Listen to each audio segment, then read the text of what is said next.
یاد ہی کرتے رہیں گے یہاں تک کہ آپ گھل جائیں گے یا جان ہی دے دیں گے۔ انہوں نے کہا کہ میں تو اپنے غم و اندوہ کا اظہار اللہ سے کرتا ہوں اور اللہ کی طرف سے وہ باتیں جانتا ہوں جو تم نہیں جانتے۔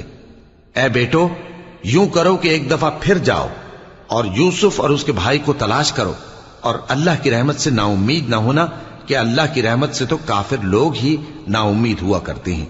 پھر جب وہ یوسف کے پاس گئے تو کہنے لگے کہ اے عزیز، ہمیں اور ہمارے اہل و عیال کو بڑی تکلیف ہو رہی ہے اور ہم یہ تھوڑا سا سرمایہ لائے ہیں، آپ ہمیں اس کے عوض پورا غلہ دے دیجئے اور ہم پر خیرات کیجئے کہ اللہ خیرات کرنے والوں کو ثواب دیتا ہے۔ یوسف نے کہا، تمہیں معلوم ہے کہ جب تم نادانی میں پھنسے ہوئے تھے تو تم نے یوسف اور اس کے بھائی کے ساتھ کیا کیا تھا؟ وہ بولے، کیا واقعی تم ہی یوسف ہو؟ انہوں نے کہا، ہاں میں یوسف ہوں، اور بن یامین کی طرف اشارہ کر کے کہنے لگے،